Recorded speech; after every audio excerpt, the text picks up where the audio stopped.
दिन चंगेजी, आइए जरा पुतले पे नजर डाल। सोच के साथ सरकार ने नारी शक्ति को नई शक्ति दी है।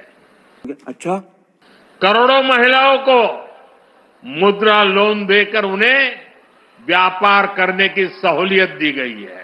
फेंको, फेंको अपनी पूरी शक्ति के साथ फेंको। आज हम गांव-गांव में लखपति दीदी बनाने के लिए काम कर रहे हैं। मणिपुर मेरी भारत माँ की एक अंग जल रही है। कितने दिनों से ये आग लगी हुई है। प्रधानमंत्री मौन व्रत। आज गांव की हमारी बहनें अब ड्रोन पायलट भी बन रही है। और ये तो काशी है, यहां साक्षात शिव भी माता अन्नपूर्णा से भिक्षा मांगते हैं। काशी ये सिखाती है कि समाज तभी समृद्ध होगा जब नारी सशक्त होगी। ये सब दोगलापन है, दोगलापन उतारता हूं अब। इस सज्जन को क्या तकलीफ है भाई? क्या तकलीफ है इनको? मुझे क्रेडिट नहीं चाहिए। इसी भावना से हमने विकसित भारत के हर संकल्प में नारी शक्ति को केंद्र में रखा है। जैसे पीएम आवास योजना ने करोड़ों महिलाओं को उनके अपने घर की सौगात दी है। इसका बहुत बड़ा लाभ यहां बनारस की महिलाओं को भी मिला है। उठा ले रे देवा, उठा ले रे बाबा। तो आपको ये प्रधानमंत्री स्वनिधि योजना का कोई लाभ मिला है क्या? नहीं साहब, कुछ नहीं मिला सर। अच्छा, आपको पता है? नहीं। सरकार अब 3 करोड़ और नए घर बनाने जा रही है। तो रुको जरा, सबर करो। और ये कब ली? कहाँ लिया हमको ये पता नहीं है। हमको ये पता नहीं है कब लिए, समझे? हम तो बोल रहे हैं सो के उठे तो सभी बोल रहे आपका पेपर में फोटो आ गया। यहां बनारस में भी जिन महिलाओं को पीएम आवास के घर नहीं मिले, उन्हें भी जल्द से जल्द ये घर दिए जाएंगे। जनाए कि हमरा तो घर मिला नहीं है तो हम बदनाम काहे होंगे मैडम झूठ मूठ के। शर्म है? नहीं। हमने घर घर नल से जल और उज्ज्वला गैस तो पहुंचाई है। अब मुफ्त बिजली और बिजली से कमाई वाली योजना भी चल रही है। पीएम सूर्य घर मुफ्त बिजली योजना से हमारी बहनों का जीवन और आसान होने वाला है। गजब टूबीबाज आदमी हो। मुफ्त की रेवड़ी बांटकर वोट बटोरने का कल्चर लाने की भरसक कोशिश हो रही है। समझ रहे हो? समझ रहे हो आप? समझ रहे हो ना? ये रेवड़ी कल्चर देश के विकास के लिए बहुत घातक है। इस रेवड़ी कल्चर से देश के लोगों को और खास करके मेरे युवाओं को बहुत सावधान रहने की जरूरत है।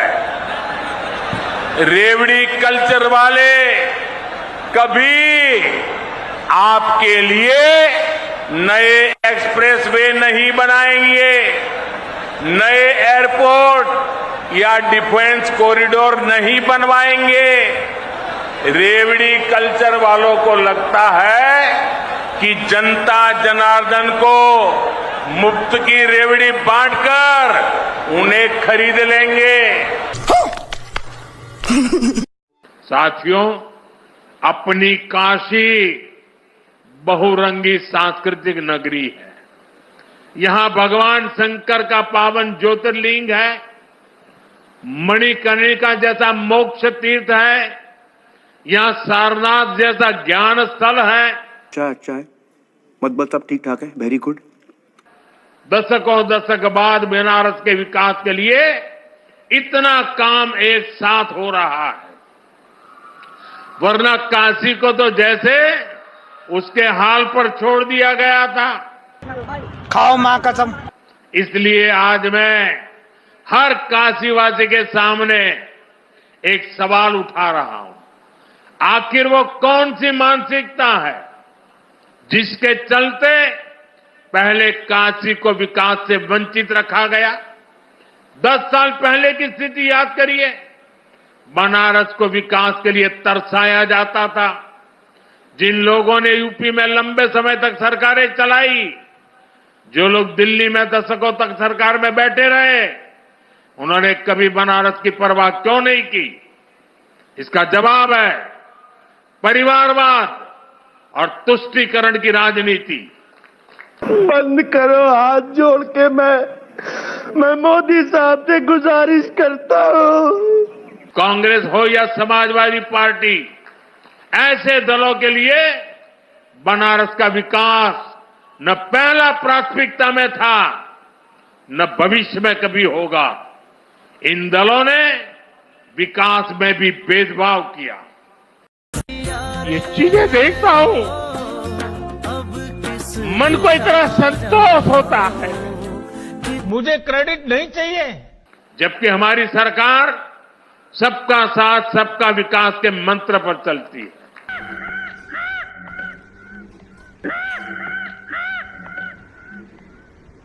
हमारी सरकार किसी योजना पे भेदभाव नहीं करती। हम जो कहते हैं वो डंके की चोट पर करके दिखाते हैं। न्यायेन राज्यम लवणेन भोज्यम। अयोध्या में भव्य राम मंदिर बनेगा। आज अयोध्या में हर रोज लाखों लोग रामलला के दर्शन करने जा रहे हैं। महिलाओं को विधानसभा और लोकसभा में आरक्षण की बात भी वर्षों से लटकी रही थी। यह ऐतिहासिक काम भी हमारी सरकार ने पूरा किया है। 3 तलाक की कुरीति से कितने ही परिवार पीड़ित थे। मुस्लिम बेटियों को इससे मुक्ति दिलाने का काम हमारी सरकार ने किया। ये भाजपा सरकार ही है जिसने ओबीसी आयोग को संवैधानिक दर्जा दिया। ये भाजपा सरकार है, एनडीए सरकार ही है जिसने बिना किसी का हक छीने गरीबों को 10% आरक्षण दिया। साथियों, हमने अपना काम किया, नेक नियत से नीतियां लागू की, मस्त जोक मारा रे।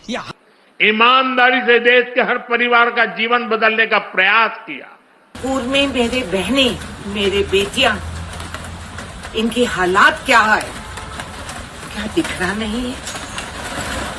इसलिए देश भी हमें लगातार आशीर्वाद दे रहा है।